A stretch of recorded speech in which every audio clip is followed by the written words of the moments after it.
কিয়ামতের দিনটা আজকের এই দিনের মতো হবে, 50,000 বছর হবে। এটা লেন্থ, এটা ডিউরেশন।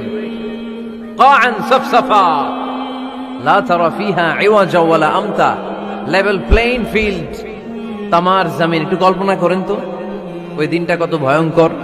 বাবা ছেলেরে চিনবে না ওই দিন, ছেলে বাবারে চিনবে না, স্ত্রী স্বামীকে চিনবে না, স্বামী স্ত্রীকে চিনবে না, পীর সাহেব মুরিদ চিনবে না, মুরিদ পীর সাহেবকে চিনবে না, নেতা কর্মীকে চিনবে না, কর্মী নেতাকে চিনবে না।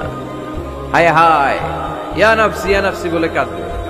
সূর্যটা মাথার কাছে চলে আসবে, সূর্যের তাপে মাথার মগজগুলো গলে গলে নাকের ছিদ্র আর কানের ছিদ্র দিয়ে টপ টপ করে বেয়ে বেয়ে পড়বে।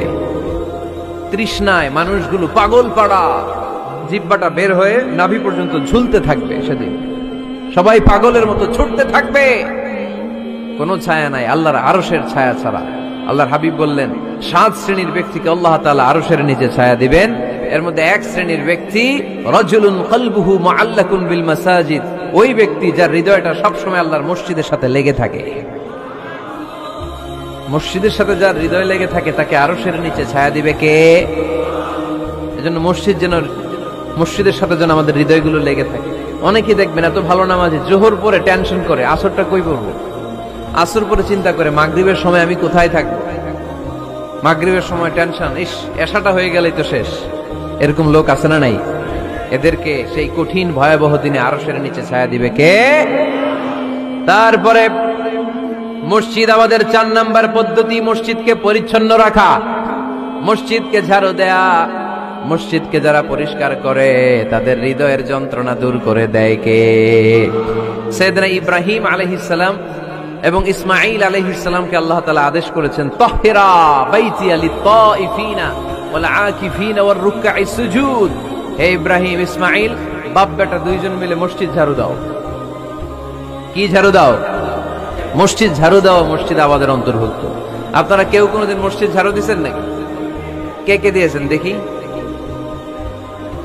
সবাই সবাই মসজিদের খাদেম, মাশাআল্লাহ। আমিও দিছি মসজিদ ঝাড়ু, অনেক দিছি, মাশাআল্লাহ। আল্লাহ তুমি কবুল করো। যাদের হৃদয়ে বড় জ্বালা, ফ্যামিলিতে সুখ নাই, শান্তি নাই, তারা হৃদয়ে প্রশান্তি আনতে চাইলে এতিমখানায় যাবেন, এতিমের মাথায় হাত বুলিয়ে দিবেন, এতিমের মুখে খাবার তুলে দিবেন। আপনার হৃদয়টারে নরম করে দিবে কে? আল্লাহর ঘর মসজিদে যাবেন, নিজ হাতে মসজিদটারে একটু পরিষ্কার করে দিবেন, আপনার জীবনটারে উজালা করে দিবে কে? তাহলে এগুলো করার মাধ্যমে আমরা মসজিদের আবাদ করতে চাই। আমরা মসজিদের আবাদকারী হতে চাই কি চাই না?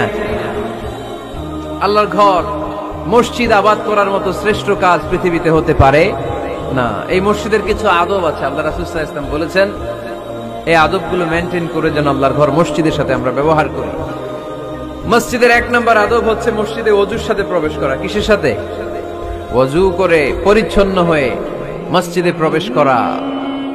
এজন্য অপবিত্র অবস্থায়, গোসল ফরজ, এরকম অবস্থায় মসজিদে ঢোকা যাবে?